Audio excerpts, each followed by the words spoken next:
First,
I'd like to thank everybody for coming. Before I do my opening statements, I'd like to start right off with the invocation. So if I could welcome up Colonel Mindy Albright. Uncover!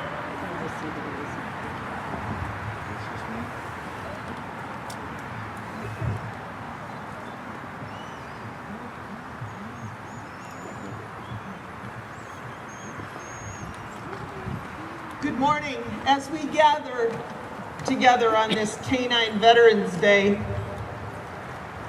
we are here, yes, to honor those that lay silently before us, to commemorate the service and sacrifices of our country's canine heroes, the thousands of dogs who have served alongside of their handlers, and to honor those that have given the ultimate sacrifice. So let's pray. Father, we come with humble and grateful hearts, with the acknowledgement of the amazing companions that you have gifted us with. These are the canine warriors who have saved thousands of American lives and limbs in the world of evil and danger. Thank you for these dogs, for the ones that have boldly gone on with their handlers to the front lines of war to stand on the wall for us. The bond that you have enabled between military dogs and their handlers is one that only war can forge. It is that protective gift that you have created for them. They depend on each other for that survival, while the trailing platoons safely is placed in that team's hands. Not only in their hands, but the nose and the paws. Father, grant your divine protection for those four-legged military members, along with their handlers who do serve today, in the memory of those who have served and sacrificed. We are eternally grateful to you, God, for providing these canine warrior companions to our troops and the unconditional love and devotion that is the likeliness and in the likeness of who you are as Lord. Because we know a veteran is someone who at one point in their life wrote a blank check made payable to the United States of America for an amount of up to and including their life. That is honor. If these canine could speak to us, I think that this is what they might say.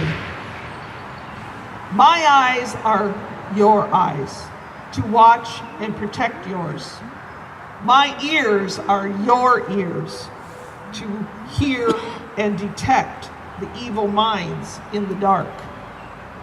My nose is your nose, to scent out the invaders of your domain. When the world that we work in many times seems so insane, and so you may live, my life is also yours. Lord, we are eternally grateful to you, O God, for providing these canine warrior companions to our troops, and we honor them and their sacrifice today. Amen.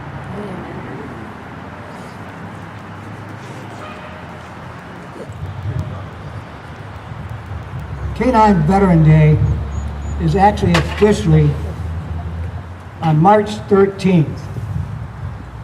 So 5 years ago, we decided we will do that on March 13th to honor our canines, the ones who are in harm's way. But unfortunately, there was 4 inches of snow, and everybody was dressed up like Eskimos. So we decided, let's move it out. Let's move it out to warm weather. So we moved it into April. Didn't help. We moved it in the end of April. Still didn't help. And now we moved it in the middle of May. And here we are, everybody with their jackets on. Maybe next year we'll move it into June. We're going to seek warm weather one way or another. But today we are going to honor those canines that are in harm's way, the military dogs and the law enforcement dogs. They do their job. They protect us each and every day. In the military, the canines have been fighting alongside our men and women in uniform for the past 100 years. They fought in World War I. The United States did not have a dog program, but the French did. And the one dog that was trained, as I call a search and rescue dog, it was nicknamed the ambulance dog, was trained to go out in no man's land, between the trenches, to find a wounded soldier and bring back an article of his clothing or anything he could carry to the stretcher bearers, and then lead the stretcher bearers back to that wounded soldier. They did that over and over and over and saved thousands of lives during World War I. World War II came along. The United States said we should get involved in these dog programs. So they gave the quartermaster in the United States Army an order: secure dogs for defense and have them ready for combat in 12 months. Well, that's a pretty tall order. Where are you going to get all these dogs? Where are you going to get the trainers? Where are you going to get the handlers? So they put a call out to the nation. And back in 1942, the nation was extremely patriotic, and over 20,000 dogs were donated to the cause. However, all the Chihuahuas had to be sent back. They just didn't make the cut. And like anything in the military, they set standards. The United States Marine Corps preferred the Doberman Pinscher. The United States Army preferred the German Shepherd. Now, where are you going to get your trainers? AKC sent a notice out to all their trainers within their organization and asked them to donate their time to go to the different bases and train these dogs. And several signed up. Now, where are you going to get your handlers? For all of you that's been in the military, you're going to totally relate to this. In the morning, the sergeant calls formation. He walks down the line. Young man, do you have a dog when you was home? Yes, Sergeant, I did. Great, stand over there. You just volunteer. Young man, was you raised on a farm? Yes, Sergeant, I was. Great, stand over with him. You just volunteered. That's how they got their handlers. But the handlers really enjoyed this new venture. In the spring of 1943, the first dog was deploying to Guam to fight against the Japanese. 2 weeks after their arrival, the casualty rating dropped 70%. Of 550 missions led on that island, led by a war dog, not one was ambushed. Due to their superior nose, eyes, and ears, they could detect the enemy over 200 yards away. The Japanese could not fool them. They did their job. According to military records, they saved 15,000 lives during World War II. Now, shortly after World War II, that's when law enforcement got involved. Law enforcement seen what these dogs did during wartime, and so they brought them on. And they started training them to protect our streets, protect their handlers. In the day, many, many units of thousands of law enforcement dogs out there every day. Again, protecting their handler and protecting us. They do their job. They're in harm's way every day. That's why we honor them on this day as well. But the military dogs went on to fight in Korea. Only one dog platoon was deployed during that time. About 28 dogs. But according to records, they saved 3,000 lives. Then we go to Vietnam. Whole different war, all jungle. The dogs have trained on several disciplines, and they added a new one called a scout dog. And that scout dog led the patrols in the jungle. He was always on point, not a good place to be. But he led them in the jungle. And he could avert ambushes, again, by his superior nose, eyes, and ears, and his training. He did a fantastic job. According to records, they saved 10,000 lives during that war. Now we're up to 28,000 men and women that would not have come home if it wasn't for a dog. That's why we have to respect them and honor them. Dogs went on to fight in Bosnia, they went on to fight in Iraq, and they're still fighting in Afghanistan, doing their job. But I'm going to take you back to Vietnam for a moment. At the end of the war, the government was concerned about the dogs, and they gave an order that none of the dogs were going to come home. It's a very, very sad day. It broke a lot of their hearts. In Vietnam, there was 4,234 dogs deployed, with only 204 ever reaching American soil. The rest was either euthanized and sent to Okinawa or sent to Germany, but never came back home to American soil. And with that in mind, there's three people here today I want to totally recognize. They're Vietnam dog handlers. Their dog has been left in Vietnam, and their dog is on that wall right over there. I would like to ask John Meeks, Alan Matthews, Phil Savage, please come up to the stage and bring your dog.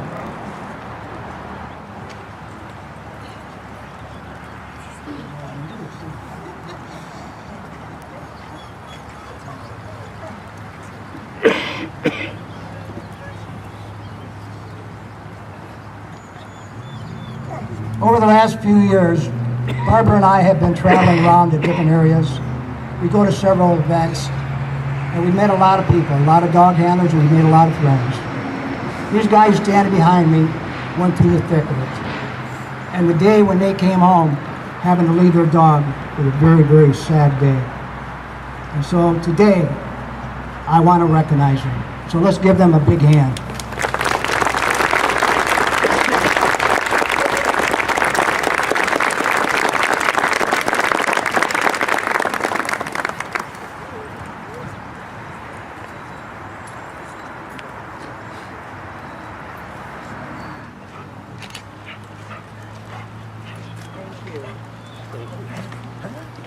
Now, I got a kind of a surprise for you. A few years ago, maybe about 3 years ago, I was sitting home one morning having my coffee. I get a phone call. This guy says, "Hey, I write songs and I perform." He said, "Do I have your permission to go out there at the War Dog Cemetery and take some of the names on the tombstone and write a song for you?" I said, "Sure, it's great, I love it." So he did that song. It turned out fantastic, and he's going to perform it for you today. So please welcome Kenny Lang.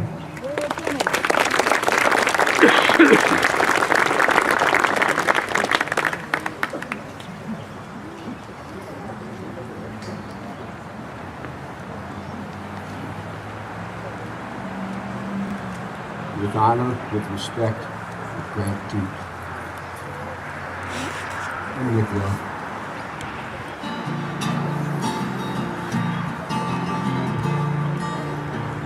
It was a cold October morning when I first met Emily. We looked to be the little rug. There was something there I knew. Through months of intense training, growing stronger day by day. Seemed to know my every thought and would always lead the way. More than a German shepherd, she was my closest friend, true and faithful partner who would be there to the end.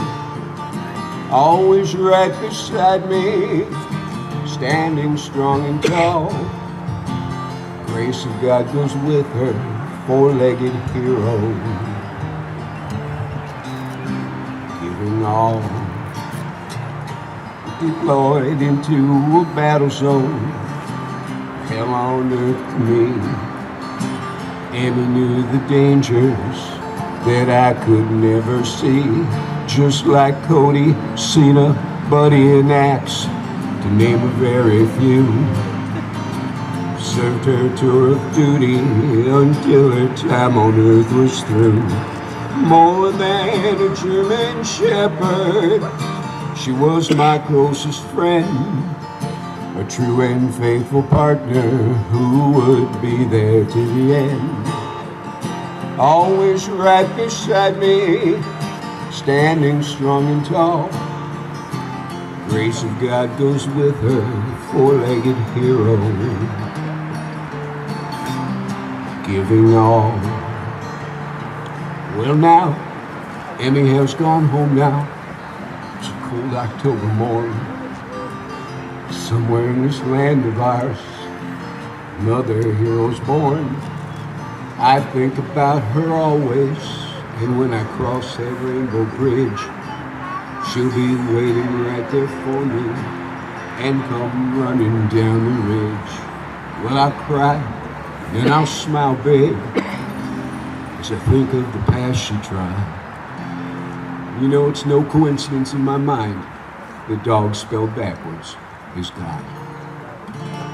More than a German shepherd, she was my closest friend, true and faithful partner who would be there to the end. Always right beside me, standing strong and tall. Grace of God goes with her, four-legged hero, giving all. Oh yeah, the grace of God goes with her, four-legged hero, giving all.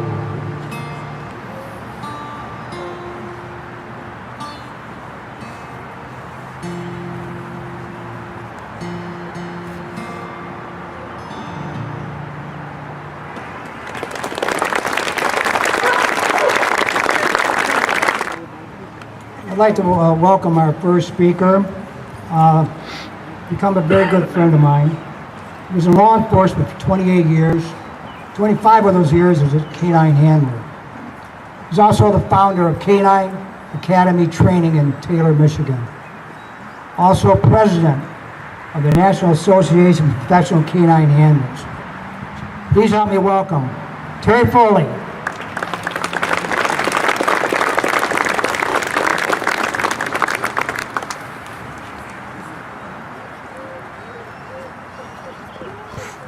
Phil is getting good at this. I'm honored, once again, to be standing in front of you to speak. I've been here a couple different times and I've talked about the greatness of these working dogs and what they do for us, and that's why you're all here and you already know that. But I'm going to give you a little bit of a different history where I had the privilege of being involved. In February 2002, I was training law enforcement dogs at the facility, and I was approached by a person who came to me and said, "You know, I like the way that you train, I like the way that you handle the dogs, and I'm from hospital security, and I want to train a dog that is going to be inside the hospital to help protect the patients, the visitors, the employees, and anything else that goes with that." And I looked at him and I said, "You want a dog in a hospital?"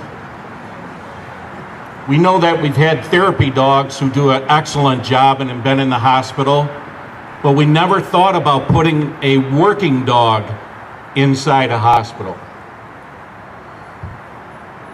This person who is right here on this easel, his name was Paul Adams. Paul Adams was an Army veteran and then came to St. Joseph's Mercy Hospital in Ann Arbor. And he started to see a trend going on in the hospital with more workplace violence, things that were going on, with the United States recognizing that hospitals are up towards the top as far as a threat for terrorism. So Paul became the very first canine handler for a hospital that got trained and certified and assigned inside the hospital.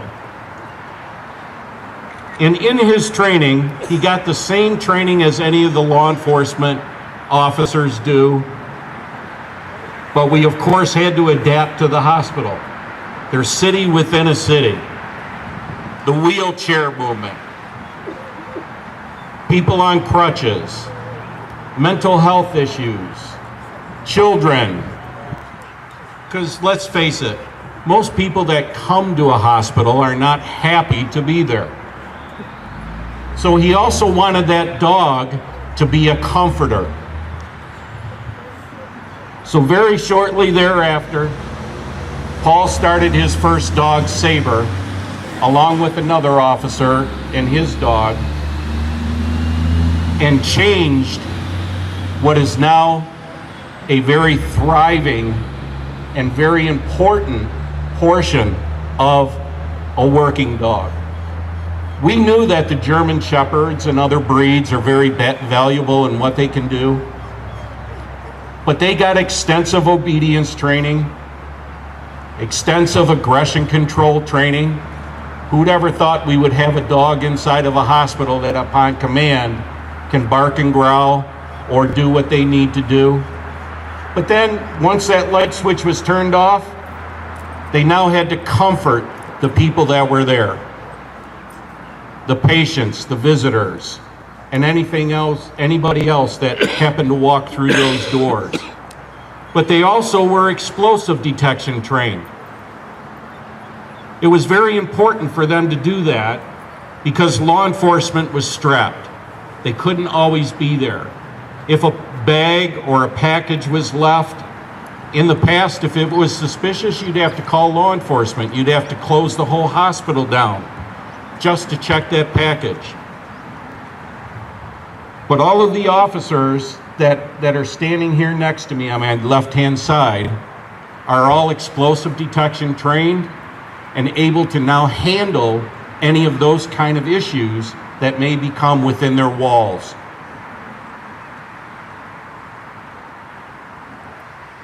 I'm going to give you a stunning statistics in the teams that train it out of Canine Academy.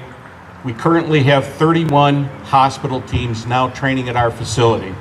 I have trained over 50 working dogs to be inside of hospitals throughout Michigan, Illinois, Ohio, and Indiana. In 2018, the teams that trained out of the facility had over 6,500 canine uses. They had over 60 explosive detection uses. In their aggression control, they stood by aggressive patients over 900 times, being involved in 300 that were needed to be restrained. They were involved in over 50 crowd control issues, as when gunshot victims and stuff like that come in, sometimes people aren't happy about what goes on and want to start tearing up the hospital.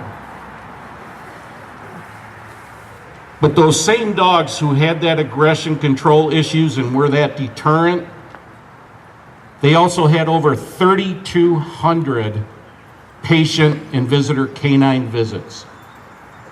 They did over 90 public demonstrations with their dogs. The officers that are to my left dedicate themselves to make a difference and be a difference within their work environment.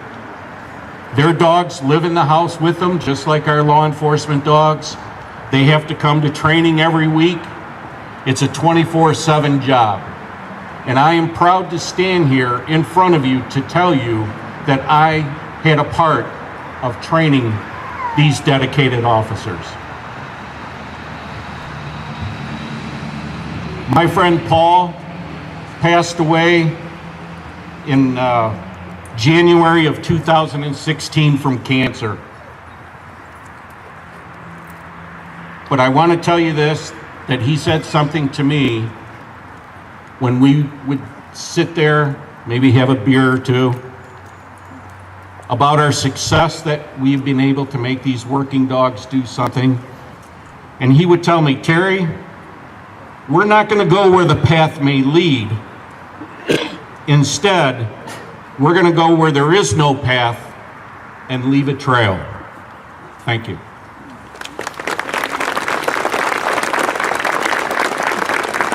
I think you can say that canines are becoming very, very much a part of our life, all of our daily life. They're more than just our best friends. They protect us and they serve us each and every day. Very unselfish. All they want is a pat on the head and a little loving. I love these dogs.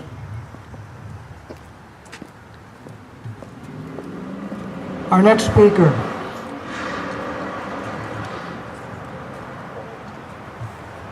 She's with the Ascension Providence Hospital Novi campus. She's a lead consultant of multimedia service and assess services, and she champions the Ascension Michigan Therapy Dog Team. Please help me welcome Cheryl Thursman.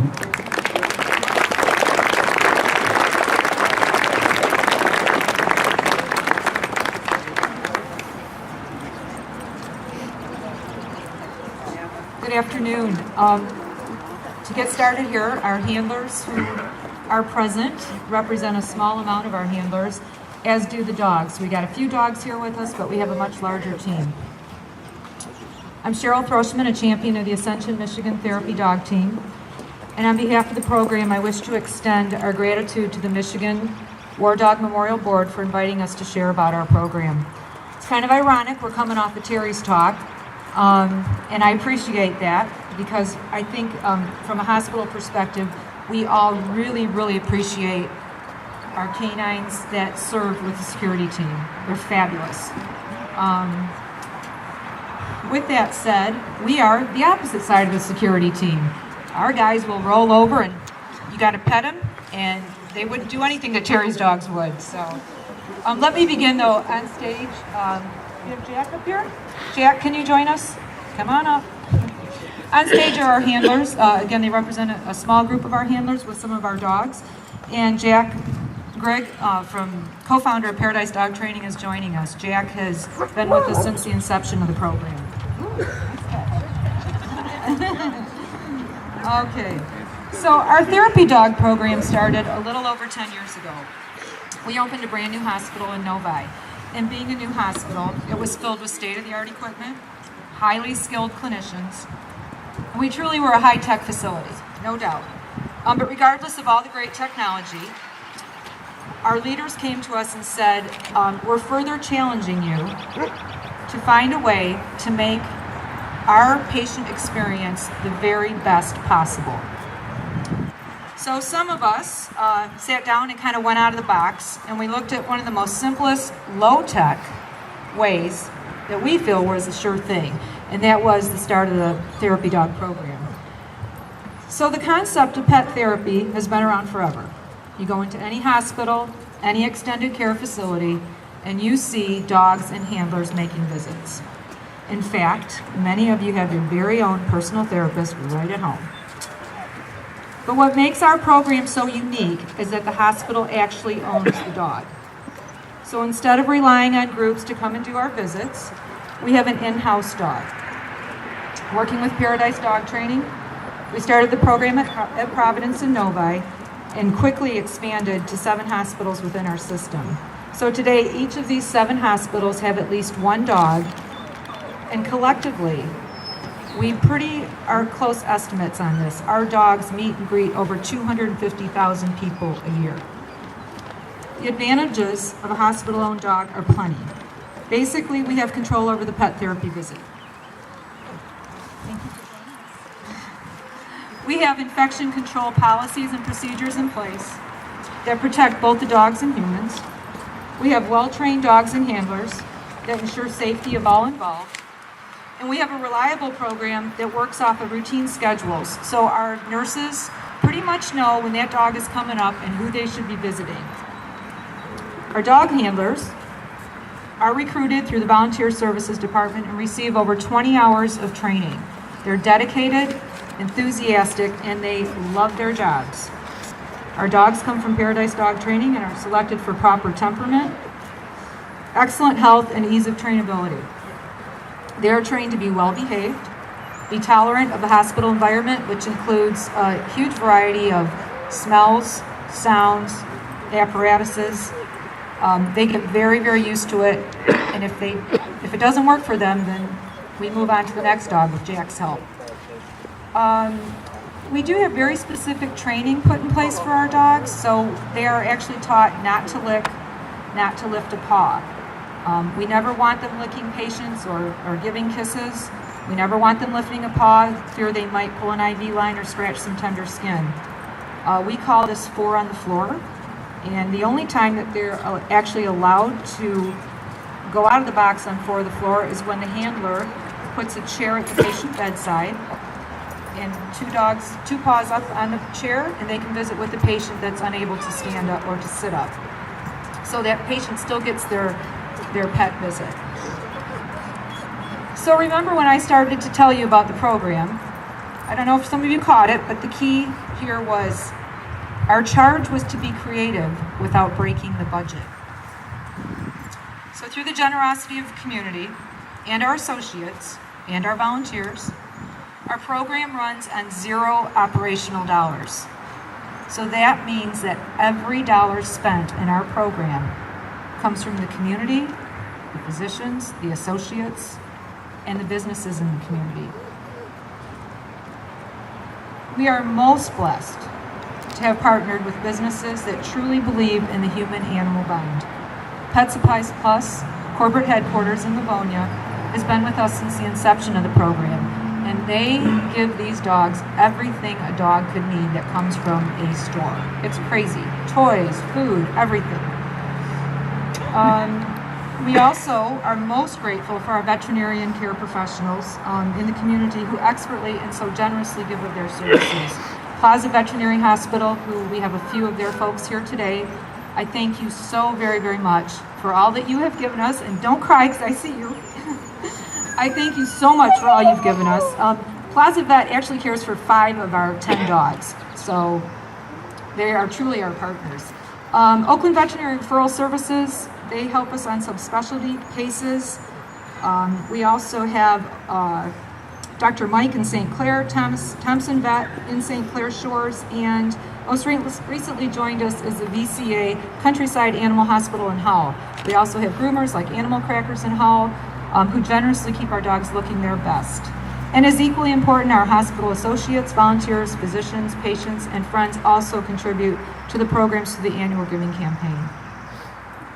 So I just spent a few minutes telling you how our program works and what makes it work, but I have yet to share with you the real reason for having the program. And that is that our dogs make a difference. Our dogs have visited with patients and families at their most vulnerable times. And sometimes no words are ever spoken. A fragile, weak hand, gently stroking a dog, can take that patient from a very clinical environment to memories that are so fond and take them totally away from where they're at that they kind of forget for a few minutes what's going on with them. So there are thousands of stories like this. And our volunteer handlers are the best ones who can share those stories. So I've asked Nancy Gormley, who's a volunteer handler and a retired nurse, to share one of her more memorable visits. Nancy? Thank you, Cheryl, and I don't have any notes, but I can share this story because it's very important. I was following a request to visit a patient a couple of years ago, and when I left the room, I saw that there was an elderly lady in the bed in the next room with a visitor. So I knocked on the door and I said to the visitor, "Do you think the patient would like a visit?" And he said, "She's my mother, and she hasn't talked to me in 2 days." He said, "Go ahead, maybe she would like that." So I pulled the chair over to the side of the bed, and I got Parker up on the side of the bed, and I introduced myself to the lady and introduced her to Parker, and she opened her eyes and she looked at me and said, "What's that thing around his neck?" And I smiled and said, "Well, it's a birthday scarf because today is Parker's birthday." And she kind of held her breath for a minute and she said, "Do you think I could sing happy birthday to him?" And she did. Very slowly, she started, "Happy birthday to you." She completed the entire song with her hand on Parker's head, right beside her. I couldn't believe that she could do this, and when she was finished, meanwhile, Parker did not try to get off the chair, which sometimes he did. He just stayed there because he knew that it was very meaningful to her to be there. And when we were all done with the song, I thanked her and I pressed one of Parker's cards, which are up here on the table, in her hand, and she just smiled and went back to sleep. And I turned to her son and I said, "Wow, that's quite a memory." And I handed him a card. We were both crying. So those are the things that the dogs do. They know what people need and they are there for them. So thank you.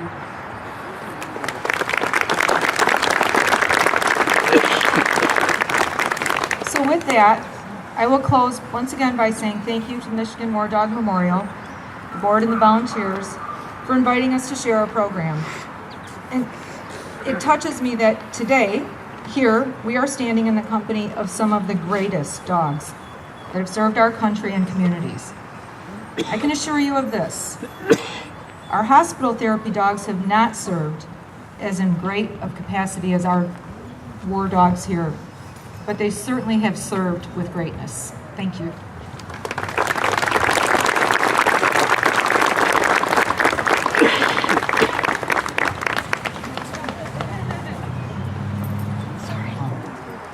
But at this time in the program, we want to recognize those canine heroes that have since passed.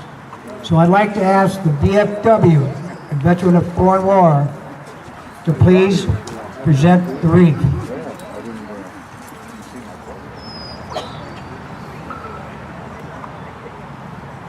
Bugler, sound off. Present. March.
We will end the ceremony with a canine salute to their fallen comrades.